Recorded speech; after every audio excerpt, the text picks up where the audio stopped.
제가 예삼에 와서 감동을 받은 포인트들이 좀 몇 있습니다. 예삼 지체분들에게 감동을 받은 적들이 사실 이제 저도 예삼에 있는 지가 2년이 넘었으니까요. 얼마나 많았겠어요. 근데 그 중에 하나가 뭐였냐면 고난주간이었어요.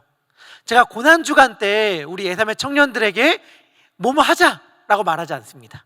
동시에 뭐뭐 하지 말자라고 말하지도 않잖아요. 그러니까 우리 고난주간엔 금식합시다. 우리 고난주간에는 TV 닦읍시다.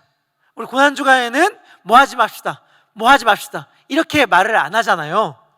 제가 어떻게 말해왔냐면 저는 고난주간에 어떻게 합니다. 그런데 제가 하는 방식대로 여러분들이 굳이 할 필요는 없지만 각자의 삶에서 하나님께서 주신 마음을 따라서 각자의 방식으로 그리스도의 고난에 동참하는 시간을 보냈으면 좋겠습니다 라는 말씀을 드렸거든요. 제가 구체적으로 뭘 가이드한 적은 없고 각자의 방식으로 그리스도의 고난에 동참하는 몸의 움직임이 있으면 좋겠다는 이야기를 드렸는데, 제가 감동을 받은 게 뭐였냐면 제가 굳이 무엇을 하라고 말하지 않았음에도 불구하고 예삼의 청년들 가운데 금식을 한다던가 아니면 그 미디어를 절제한다던가 하는 분들이 많았다는 거예요. 제가 그러한 이야기를 듣고 되게 감동을 많이 받았거든요. 그래서 다음 한 주간도 동일한 말씀을 드리려고 합니다. 저도 근한 20년 가까이 지켜온 저만의 방식으로 경건의 훈련을, 경건의 시간을 보내려고 합니다. 하지만 이건 주님께서 저에게 주시는 마음이기 때문에 제가 이렇게 하라고 권면하는 딱히 가이드는 없을 거예요. 하지만 주님께서 주신 마음이 있다면 그리스도의 고난에 각자의 방식으로 동참하시되 무엇을 어떻게 해야 하는지 모르겠다라고 하시는 분들이 계신다면 평소에 내가 즐겨하던 것을 안 하면 돼요. 즐겨하던 것이 나쁘다는 말을 하는 거 아닙니다. 그것이 문제 있고 하나님 보시기에 죄다라고 해서 그치라라고 말하는 게 아니에요. 제가 사실 지난 연합수양회 때 한 달간 딱 커피를 끊었어요. 연합수양회 기간에 마셨는지 마셨다. 연합수양회 기간에. 그때 준비하면서 강상 목사님이 같이 마시자고 해서 즐겁게 마셨는데 커피를 끊었어요. 근데 커피를 끊다니 대단합니다 이렇게 말을 하는데 갑자기 근데 목사님 왜 커피는 안 마시면서 몬스터 마셔요? 이렇게 말하더라고요. 제가 에너지 드링크는 좀 마시거든요. 좋아해요. 좋아한다는 건 아니고 필요해서 마실 때가 많습니다. 이제 나이가 조금 이제 들다 보니까 잠을 줄일 때 뭔가 도움이 필요해요. 그래서 제가 그런 것들을 도움을 좀 받는데 여하튼간 중요한 건 제가 커피를 한 달간 끊었을 때 여러분 커피가 하나님을 믿는데 제 신앙생활 가운데에 무언가 방해가 되거나 걸림돌이라고 생각하거나 죄라고 생각해서 한 달 동안 끊은 게 아니에요.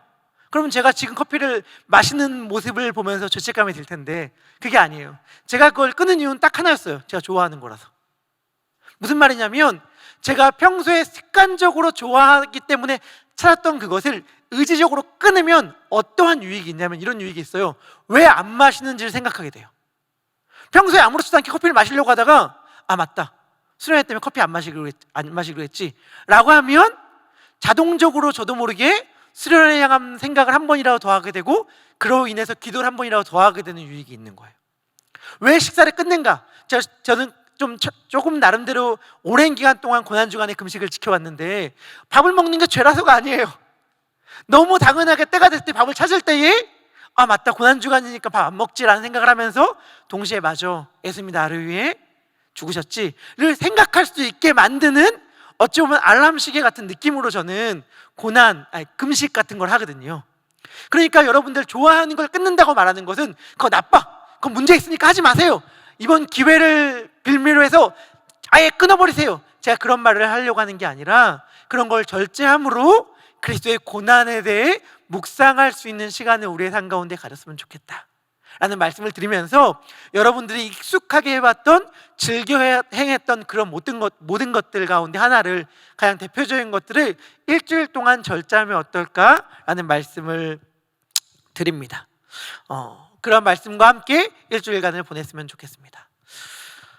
그 생각을 하면서 이제 종료주일부터 시작해서 오늘의 본문을 뭘로 할까? 특별하게 예수님이 고난주간을 시작하는 첫날이니까 좀 쭉 흘러왔던 본문과 다른 본문을 할까라고 잠깐 생각했지만 그러지 않고 본문을 따라가기로 결심했습니다. 왜냐하면 저는 오늘 본문의 말씀을 기다려왔거든요. 굉장히 나름대로는 설레는 마음으로. 여러분들, 우리 2023년에 예3의 주제가 뭔지 아시는 분 계신가요? 우리 연합수양회 때 올해 예3이 붙들고 갈 주제를 놓고 우리 마음을 모아서 함께 투표했었잖아요. 그때 나왔던 주제가 뭐였냐면 기억하세요? 하나됨이었어요. 하나됨. 그 하나됨이라는 주제를 놓고 이걸 어떻게 우리 올해의 예3 안에 만들어 갈 것인가, 이걸 어떻게 슬로건, 표로 만들까를 놓고 우리 목회진들끼리 회의하다가 늘 이런 데서 늘 반짝이는 아이디어를 내시는 우리 공병지 전도사님께서 좋은 슬로건을 제안해 주셨습니다. 이거 너무 멋있다 라고 했는데, 그 슬로건을 바탕으로 또 예3에서 너무 탁월한 디자인하는 우리 예완 형제가 그 슬로건을 바탕으로 우리 디자인을 너무 멋있게 해줬어요. 와, 이 디자인 너무 멋있게 됐다. 그래서 우리 둘러쓸 때 사역 팀장들과 셀목자들 앞에서는 쫙 공개를 했어요. 우리 올해 예3의 슬로건은 이겁니다. 우리 올해 예3의 디자인은 이겁니다. 딱 공개를 했어요.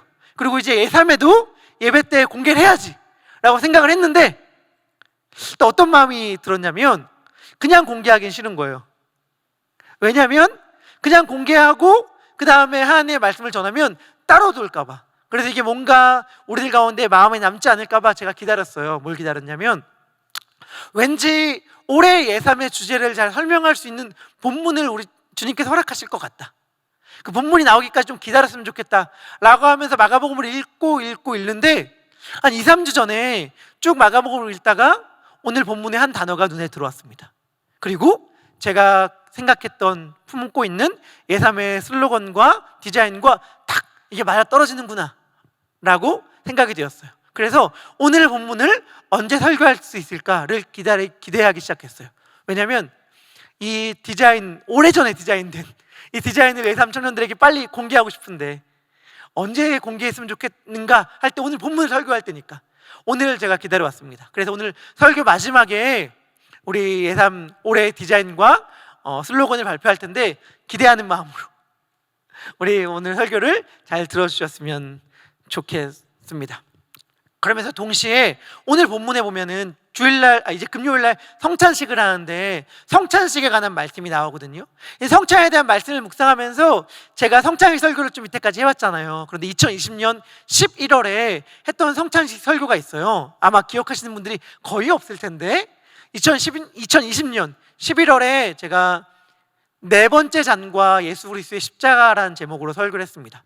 근데 저에게 그 설교가 너무 특별한 이유는 뭐냐면, 제가 예수님을 굉장히 오랫동안 믿었고 굉장히 많은 횟수의 성찬식을 참여해 왔지만 이때까지 전혀 알지 못했던 성찬에 대한 새로운 깨달음이 있었던 것을 말씀에 녹아냈기 때문에 저에겐 그 설교가 되게 특별했는데, 그 내용을 오늘 본문에, 오늘 예배 시간에 나눌까 하다가 나누지 않기로 했어요. 그렇지만 저는 예3의 청년들이 하나님의 말씀을 너무너무 사모하고 사랑하기를 원하는 마음이 있기 때문에 여러분들 가운데 성찬식에 대해서 더 부요한, 풍요한 말씀을 알고 싶다면 한번 시간을 내서 찾아봤으면 좋겠어요. 2020년 11월에 제가 성찬식에 관해서 한 설교들에 대하여 들어보신다면 성찬에 이러한 의미도 있었구나 라는 걸 새롭게 알게 될 것입니다. 그렇다면 그 모든 것들을 뒤로하고 오늘 본문을 먼저 살펴봤으면 좋겠습니다. 오늘 본문은 이렇게 시작합니다. 오늘 마가복음 14장 12절의 말씀 우리 함께 읽도록 하겠습니다. 12절의 말씀입니다. 시작.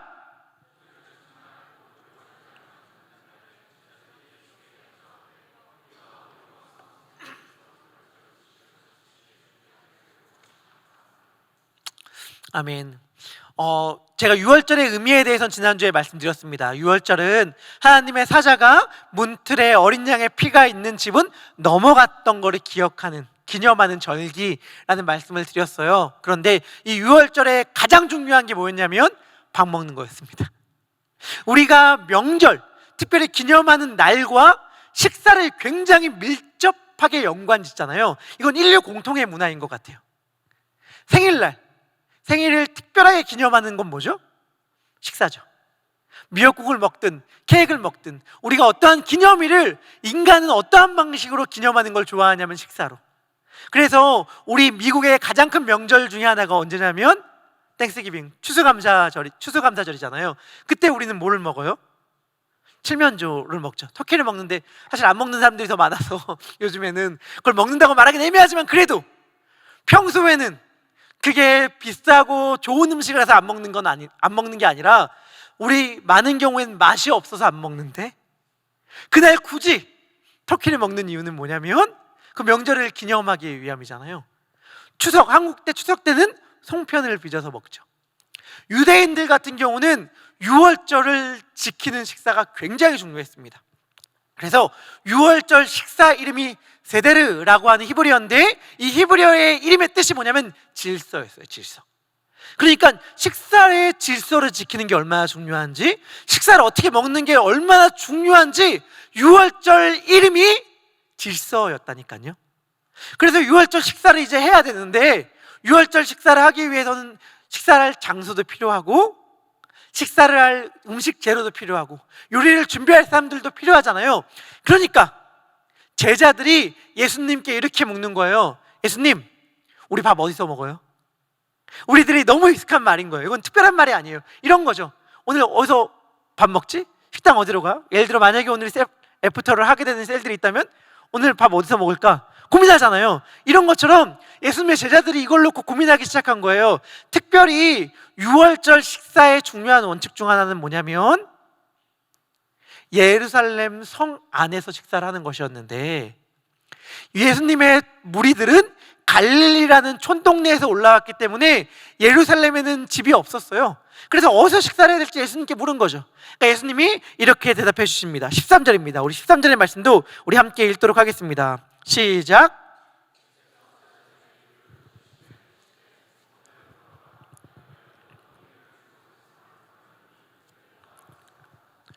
네, 13절 말씀만 일단 읽도록 하겠습니다. 예수님께서 말씀하십니다. 뭐라고 말씀하시냐면 너가 여기 성내로 들어가라. 예루살렘 성으로 들어가면 물 한 동이를 지니고 있는 한 사람을 만나게 될 것이다. 이렇게 말을 했는데, 이 예수님의 이 모든 말들은 사실은 굉장히 의미 있는 말이었습니다. 군사작전 같다라고 제가 굳이 표현해도 될 것 같아요. 왜냐하면 이건 그냥 한 말이 아닙니다. 우리 한글 성경에는 그 뉘앙스가 분명하게 나와 있진 않은데 여기 포인트들이 몇 가지가 있어요. 만나리니, 한 사람, 물동이. 왜 이 포인트들이 있냐면 예수님 당시에 물을 사람들이 지고 다녔습니다. 근데 예수님이 이때 물을 지고 가는 이라고 말할 때 한 동이라고 말하는 동이는 항아리, 케라미온이라는 그리스어인데, 이 물동이는요 남자들이 지고 가는 게 아니었어요. 남자들은 물을 가죽 부대에 담아 들고 다녔고요, 물을 지고 다니는 건 다 여자였습니다. 물동이로. 그런데 여기서 예수님이 한 사람을 만나리니 할 때 한 사람은 남자였단 말이죠. 그러니까 마치 이런 거랑 같아요. 너 성내에 들어가면 하이힐을 신고 있는 남자를 만날 거야.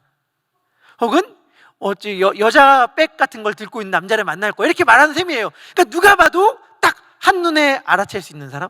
근데 만난다는 말 역시 우리 한글 성경을 보면 마치 우연히 만나는 것처럼 이해될 수 있지만, 원래 그리스어로 보면 기다리고 있을 거야 이렇게 되어 있거든요. 그러니까 이거는 예수님과 미리 사전 조율이 되어 있는 상태인 거예요. 예수님이 보통 제자들을 보낼 때에 둘씩 보내는 게 일반적이긴 했지만, 이 예수님이 하신 말들을 전제로 하고 본문의 말씀을 살펴본다면 예수님은 아마도 자신과 약속에 되어 있는 사람에게 미리 언지를 준 것 같아요. 만약 두 사람이 너에게 가서 이러이러한 말을 한다면 그 사람은 내가 보낸 사람이다 라는 말을, 약속을 예수님께서 미리 한 거죠. 제자들은 예수님의 이 말을 듣고 그대로 행동했는데, 예수님께서 뭐라고 또 그 다음에 말씀하셨냐면 14절의 말씀입니다. 우리 14절의 말씀도 우리 같이 읽도록 하겠습니다. 그 사람을 만난 다음에 어떻게 행동해야 되는가? 14절입니다. 우리 14절의 말씀 같이 읽도록 하겠습니다. 시작.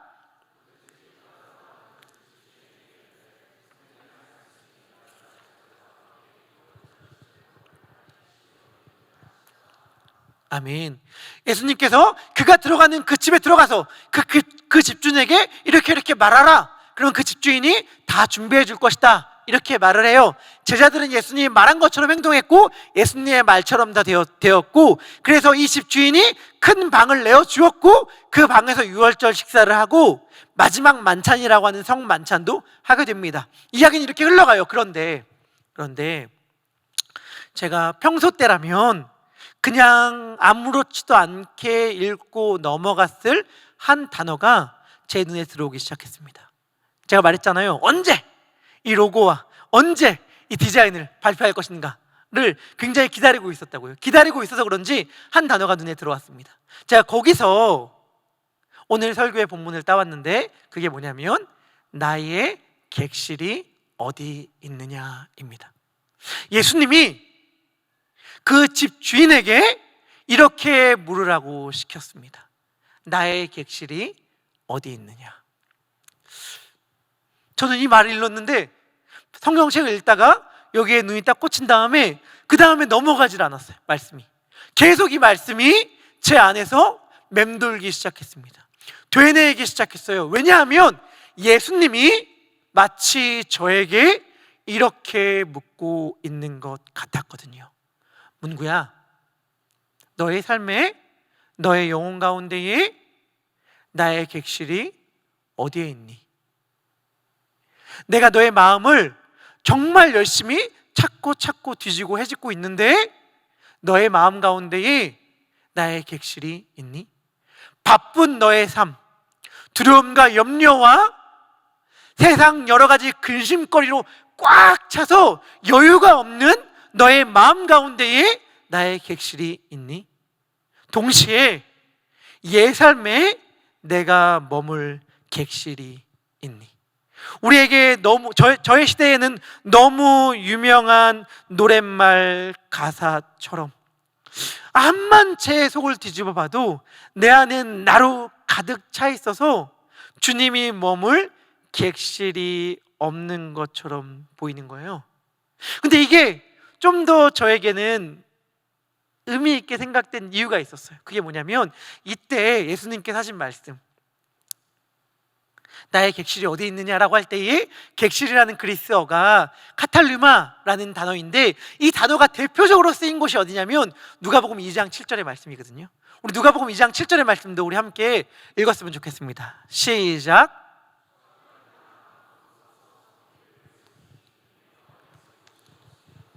아멘. 이 장면이 언제냐면 예수님이 이 땅에 오실 때죠. 그러니까 예수님이 이 땅에 오실 때에, 여러분, 예수님이 이 땅에 오실 때에 예수님이 집이 없었어요. 예수님이 묵을 방이 없었단 말이죠. 예수님이 묵을 방이 없던 때가 언제였냐면 예수님이 이 땅에 오셨을 때. 그 예수님이 이 땅에 오실 때 말고 예수님이 이 땅에서 사실 때 어땠는가? 마태복음 8장 20절은 이렇게 얘기해 줍니다. 예수님이 제자들에게 하신 말씀인데 여우도 굴이 있고 공중에 새도 거처가 있는데 나는 머리둘 곳이 없구나, 나는 집이 없구나 라고 예수님께서 말씀하여 주셨어요. 그리고 오늘 예수님이 세상을 떠나기에 앞서서 제자들에게 하는 이 말이 마음에 울리는 거예요. 태어날 때도 집이 없었던 주님, 사실 때도 머리둘 곳이 없었던 주님이 이제 자신의 삶을 마무리하는 그 순간에 이렇게 말씀하고 있는 거죠. 나의 객실이 어디에 있니? 그래서 이 질문을 계속해서 곱씹게 되었습니다. 예수님은 지금 내가 묵을 나의 집, 나의 방, 내가 그 안에 들어가서 함께 너와 떡을 떼고 함께 너와 이야기를 나누고 함께 너와 자고 할 나의 방을 찾는데 나의 객실이 어디에 있니? 예수님은 저에게 물으시고 지금 우리들에게 묻고 계십니다. 그런데 이 예수님의 말이 곱씹을수록 의미가 있는 이유는 뭐냐면 실상은 예수님이 다 준비하신다는 거예요. 예수님은 말씀하셨어요. 나의 객실이 어디 있느냐 말하라고 시켰는데 사실은 예수님이 다 준비해 놓으셨죠. 그래서 예수님이 준비해 놓은 그 방에서 모든 사람들이 모여서 유월절 식사를 합니다. 오늘 본문 15절에는 큰 다락방 이렇게 말하거든요. 큰 다락방은 30명 정도가 모여서 함께 식사를 할 수 있는 다락방이에요. 아마 예수님을 따르는 무리 가운데에는 여인들도 있었고 또한 유월절 식사는 자녀들에게 유월절의 의미를 가르쳐주는 것이 식사 가운데 굉장히 중요한 순서였기 때문에 어린 아이들도 함께 했을지 몰라요. 그런데 마가는 신기하게도 이 유월절 식사를 예수님과 12 제자만이 했던 것처럼 기록합니다. 실제로 몇 명의 사람들이 함께 식사를 했는지는 중요하지 않을 것 같아요. 우리는 마가의 의도를 따라서 본문을 읽어나가는 게 중요할 것 같은데, 마가는 그 시간 예수님과 예수님의 제자들만 식사를 한 것처럼 묘사하기 때문에 그렇게 이해하고 본문을 보는 것이 좋을 것 같습니다. 예수님과 예수님의 제자들이 같이 식사를 합니다. 식사의 자리는 어떤 자리예요? 행복한 자리죠. 맛있는 거 먹잖아요. 맛있는 거 먹을 때는 행복하고 즐겁잖아요. 밥 먹을 때 우리 좋은 얘기들 하는 거 모두가 다 원하는 거 아닙니까? 그렇게 막 식사를 하는데 예수님이 갑자기 밥맛이 뚝 떨어지는 이야기를 하십니다. 갑자기 예수님이 맛있게 먹고 있는데 분위기를 싸하게 만드세요. 갑자기 거기에 있는 모든 사람들이 체할 이야기를 하시는 거예요. 식사 맛있게 하는데 왜 이런 얘기를 굳이 지금 하시지? 라고 하는 얘기를 하시는데, 그게 뭐냐면, 야, 너희들 지금 나랑 밥 먹고 있는 너희들 중에 한 명이 나를 팔 거야. 나를 다 팔아넘길 거야. 이렇게 얘기를 하세요. 이게 무슨 말이야? 갑자기 제자들은 근심에 쌓이기 시작합니다. 그래서 한 명씩 예외 없이 12명의 모든 사람들이 다 예수님께 물어요. 주님, 뭐라고 말씀하시는지 정확히 이해는 못하겠지만 저는 아니지요. 주님, 저는 아니지요. 이렇게 말씀해요. 여기에 말하고 있는 그리스 문법이 뭐냐면 부정적인 대답을 기대하고 하는 질문이에요. 무슨 말이냐면 모든 12 제자들이 이러한 말을 기대하고 예수님께 질문했습니다. 아, 너는 아니지. 걱정하지 마. 너는 절대 아니니까 염려하지 마라. 이 말을 다 기대하고 주님께 모든 사람들이 다 질문했어요. 주님, 저는 아니죠. 주님, 저는 아니죠.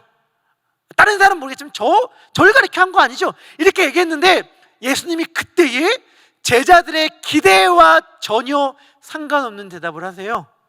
넌 아니야 라고 말하는 게 아니라 좀 생뚱맞은 말 하시는데, 생뚱맞은 말이 아니라 구약에 있는 말씀을 인용해서 말씀하십니다. 시편 41편 9절의 말씀이에요. 우리 함께 시편 41편 9절의 말씀 읽도록 하겠습니다. 시작.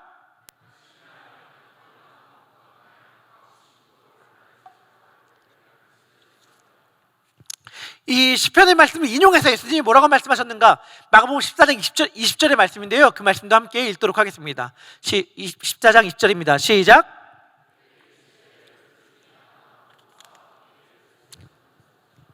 무슨 말이냐면 나와 함께 그릇에 손을 넣는 자가 범인이다, 이런 거예요. 그러면 눈치 보면서 그릇에 손을 같이 안 넣어야겠다, 이렇게 한 게 아니라 이 말의 의미는 뭐냐, 마치 이런 거예요.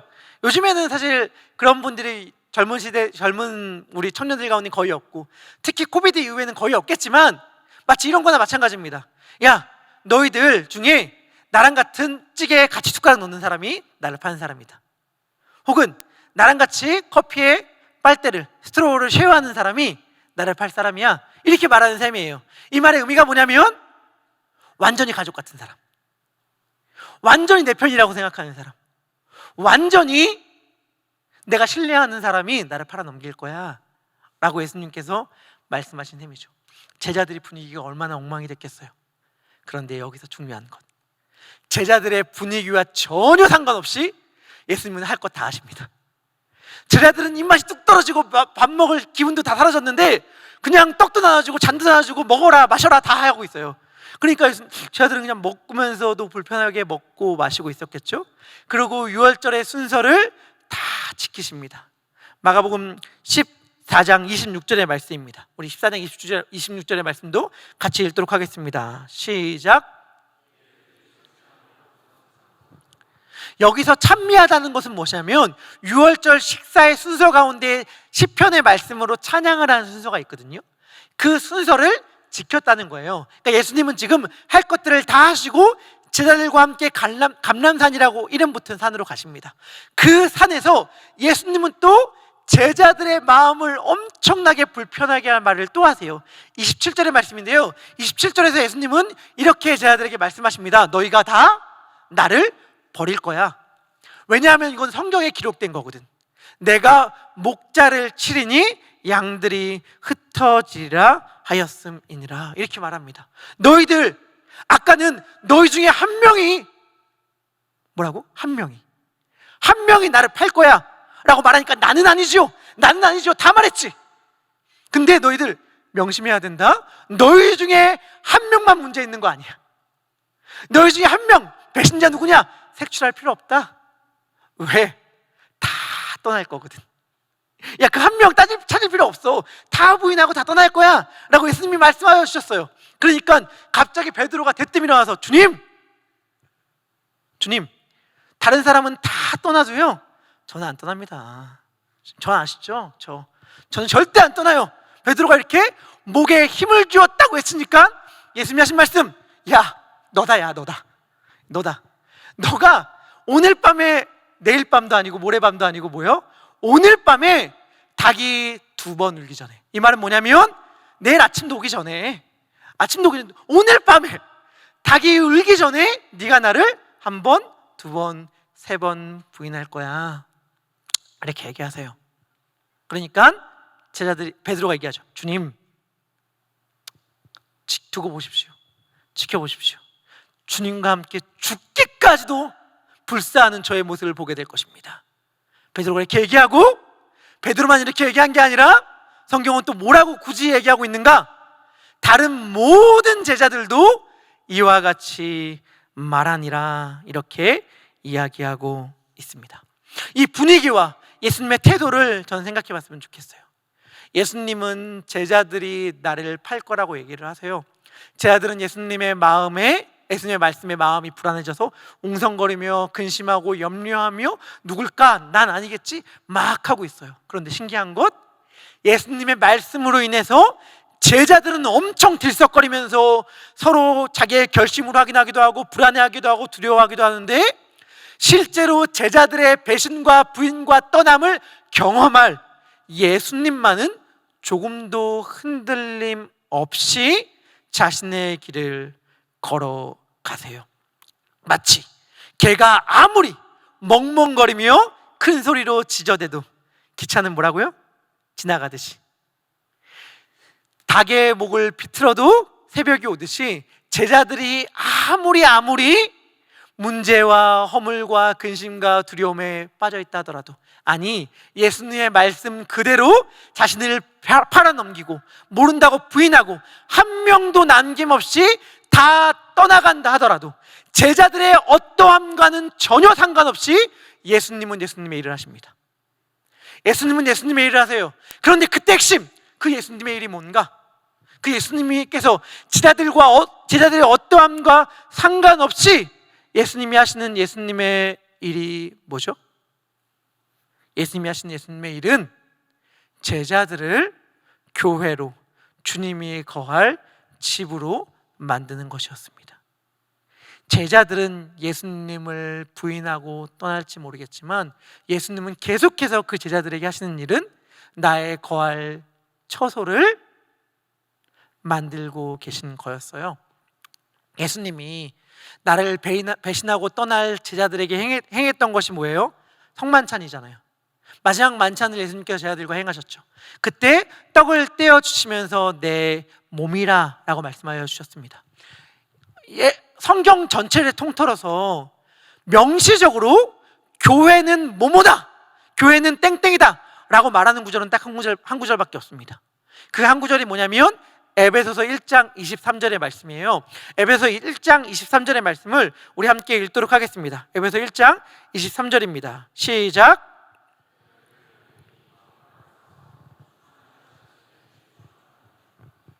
아멘. 교회를 뭐라고 말해요? 그의 몸이라고 말하죠.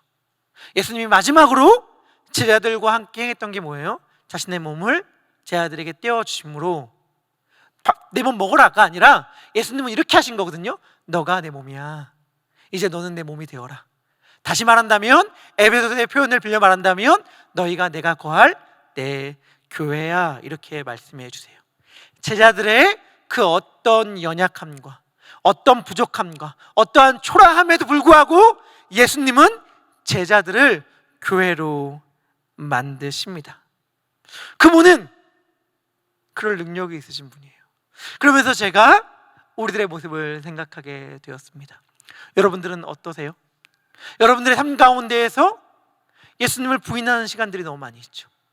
말로 혹은 삶으로, 우리들의 행동으로 적극적으로 예수님을 부인하고 예수님을 떠날 때가 너무 많이 있잖아요. 예배를 드릴 때에는, 말씀을 들을 때에는, 큐티를 할 때에는 주님과 함께 살아가겠노라고 고백하지만, 우리가 예배 현장이 마치고 성경책을 덮고 큐티책을 덮고 우리의 일상의 현장으로 들어가는 순간, 직장으로 나아가고 학교로 나아가고 가족을 만나고 주변에 있는 사람들을 만나는 그 순간, 우리는 신속하게 주님을 떠나기에 너무 익숙한 자들이잖아요.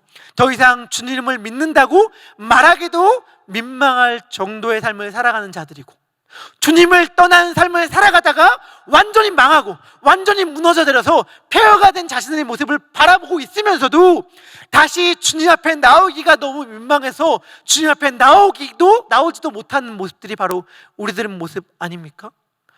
내 삶이 너무 폐허 같아요. 내 삶이 너무 말라 있어요. 내 삶이 너무 다 무너져 내린 폐가처럼 되어버린 것 같아요 라고 말하고 싶은 게 바로 우리들의 모습이잖아요. 그런데 여러분, 그거 아세요? 예수님은 목수셨어요. 그것도 매우 탁월하고 능숙한 목수셨습니다. 그분은 폐허가 돼버린 우리들의 집을 주님이 거하는 주님의 집으로 만드는데 너무나도 능숙하고 탁월하신 목수입니다. 우리가 우리들의 삶의 현실을 보면서, 현장을 보면서 다 무너져 내린 것 같고 다 망가진 것 같고 완전히 폐허가 된 것 같은 느낌을 든다 하더라도 괜찮아요. 그 모든 것들이 주님의 일을 막지 못합니다. 주님이 우리를 주님이 거할 처소 주님의 교회로 만드는 것을 막지 못해요. 그거는 우리 개인의 삶뿐만이 아니라 예삼이라는 공동체도 마찬가지입니다. 저는 뜬구름 잡는 이야기를 굉장히 싫어해요. 예수님 잘 믿읍시다 라고 말할 때에 구체적으로 예수님 믿는다는 게 뭔지라는 고민으로 우리가 나아가지 않는다면 예수님을 믿는다는 고백은 굉장히 우리들에게 공허한 울림이 될 때가 많이 있습니다. 저는 그게 너무 싫었거든요. 복음을 믿읍시다, 말씀을 따라갑시다 라고 막 외치는데 정작 그 복음이 뭔지 말하지 않고 말씀이 뭔지 말하지 않는 것들에 되게 지쳤기 때문에 저는 무언가 모호하고 추상적인 이야기를 하는 게 너무 싫어요. 우리가 다 고백하는 것, 제가 얼마 전에도 힘줘야 외쳤던 것, 사도신경의 고백. 사도신경은 천지를 만드신 하나님 아버지, 성부 하나님과 성자 하나님과 성령 하나님과 교회에 대한 고백을 하거든요, 사도신경에서. 근데 교회에 대한 고백을 사도신경에서 할 때 뭐라고 고백하냐면, 나는 믿습니다. 뭐를? 거룩한 공회를 이라고 고백합니다. 공회가 뭔지 아세요, 여러분? 공회는 공교회라고 하는 거예요. 공교회라는 건 뭐냐면 보이지 않는 무형의, 눈에 안 보이는 인비저블, 눈에 안 보이는 교회를 가리키는 거예요. 그러니까 우리가 눈에 보이는 교회는 뭐 베델교회, 예삼체플, 옆에는 사랑의 교회, 온누리 교회, 이런 교회들은 눈에 보이는 교회들이잖아요. 그런데 이 모든 교회들이 사실은 눈에 안 보이는 교회의 일원으로 존재한다고 우린 믿거든요. 그리고 눈에 안 보이는 하나님의 교회의 모든 성도들, 모든 그리스도인들은 그 교회의 성도들이다 라고 우리는 믿는 자들입니다, 그리스도인들은요. 그런데 제가 고백하게 되고 제가 붙드는 게 있어요. 그게 뭐냐면, 눈에 안 보이는 하나님의 교회, 보편교회, 무형의 교회는 언제나, 여러분들 이게 우리가 붙들어야 될 핵심이에요. 이거 정말 놓치면 안 되는 건데, 눈에 안 보이는 무형의, 보편의 공교회는 언제나 예외 없이 눈에 보이는 유형의 개교회로 존재합니다. 눈에 안 보이는 하나님의 교회는 뭐로 존재하는가? 눈에 보이는 예삼체플로 존재해요. 우리가 갖고 있는 이상적인 그리스도인들의 모습들 있죠. 그리스도인이라면 마땅히 이래야 돼, 그리스도인이라면 당연히 이래야 되는 거 아니야? 라고 말하는 그리스도인들은 어떻게 이 땅 가운데 존재하죠? 우리로, 나로, 눈에 보이는 어찌 보면 죄 많고, 어찌 보면 허물 많고, 어찌 보면 엉터리인 모습처럼 보이는 우리의 모습으로 그리스도인들은 이 땅 가운데 존재하잖아요.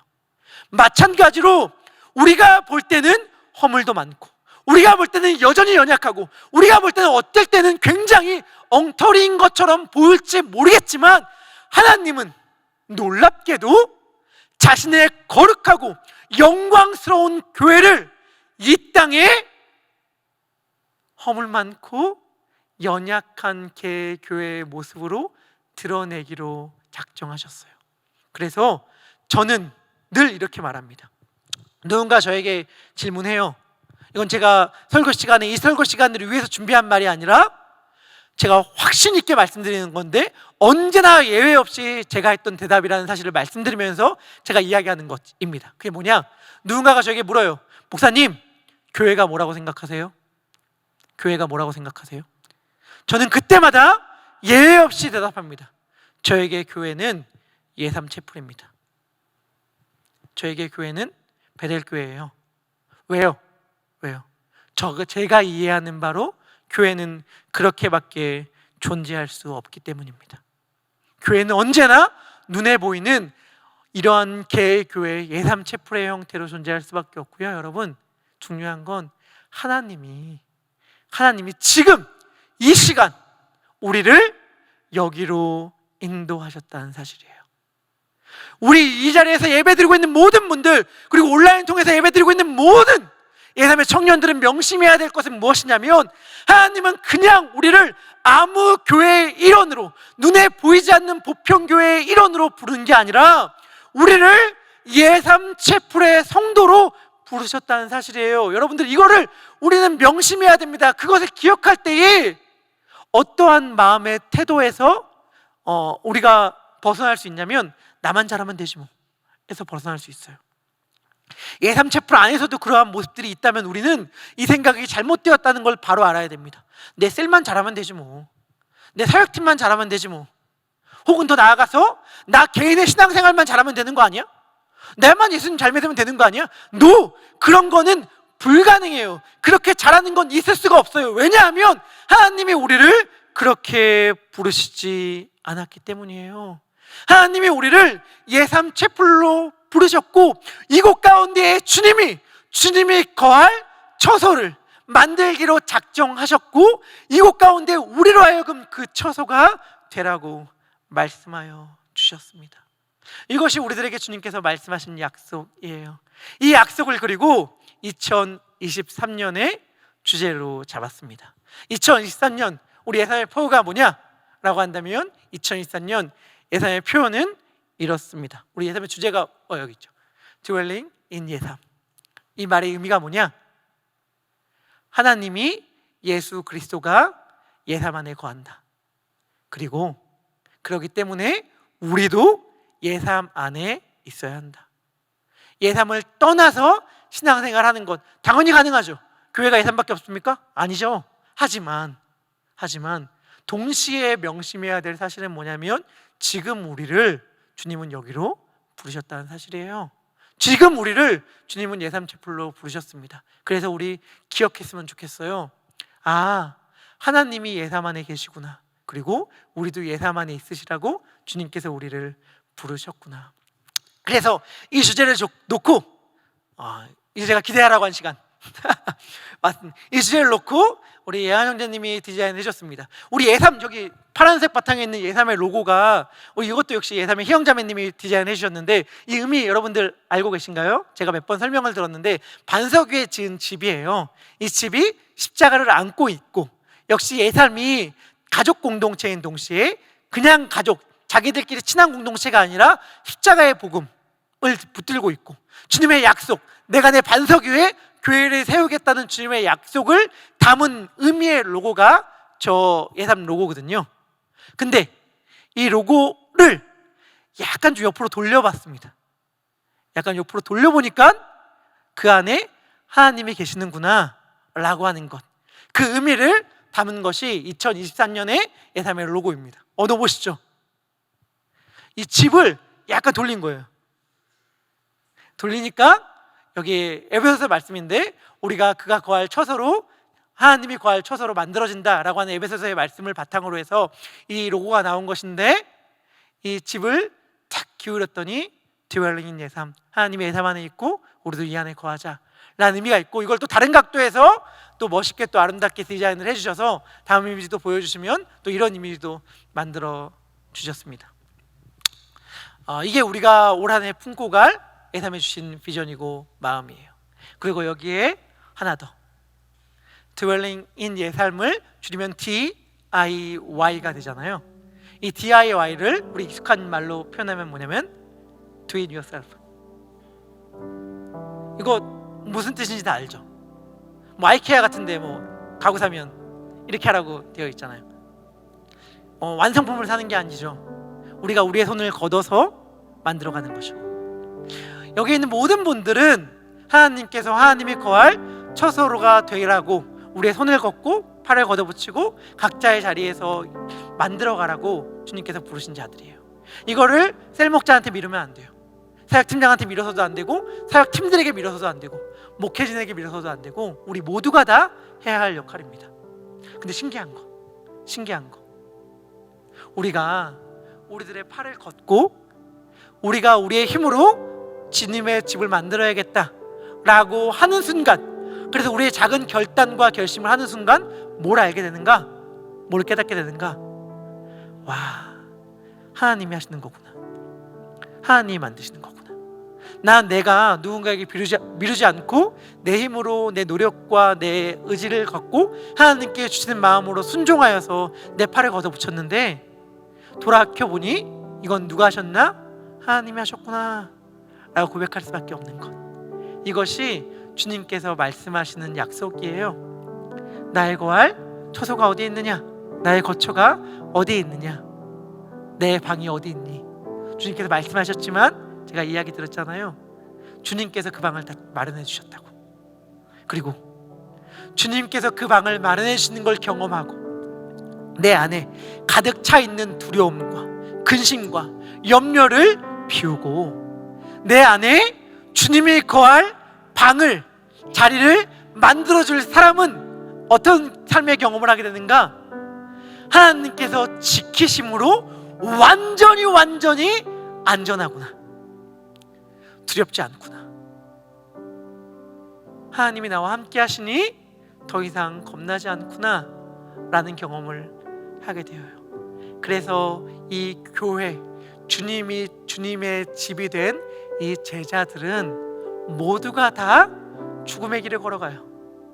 옛날에는 예수님이 있었는데도 불구하고 도망쳤는데, 이제는 예수님이 하늘에 올라가셨는데 죽음을 두려워하지 않아요. 왜냐하면 그때는 주님이 옆에 있었지만 실제로는 같이 있지 않았지만, 교회가 된 다음에는 예수님을 자신의 상 가운데 모시고 있었기 때문이거든요. 우리의 집 안에 예수님을 모시는 줄 알았는데, 우리의 집 안에 예수님을 모시려고 하는 사람은 모두가 다 깨닫게 되는 비밀. 나의 상 가운데에 주님의 방을 만들어 드린 줄 알았는데 아니었구나. 주님이 자신의 품에 나를 안으신 거구나. 내가 주님의 집으로 초대를 받은 거고, 그 주님의 집 안에 있는 나는 가장 안전하구나 라는 사실을 깨닫게 됩니다. 우리 그러한 마음을 담아서 함께 찬양했으면 좋겠습니다. 우리가 주님 안에 있을 때 그 순간이 가장 안전하고 가장 확실하고 가장 위대한 시간이라는 사실을 기대하면서, 혹시라도 우리의 마음 가운데에 주님의 방을 마련하지 못했다고 생각하는 사람은, 주님, 이제는 내 마음 가운데에 주님의 방을 내어놓고, 아니, 내가 주님께서 만든 주님의 처소 안에 거처함으로 주님께서 주시는 평안을 누리길 소망합니다 하는 마음으로 우리 함께 찬양하도록 하겠습니다.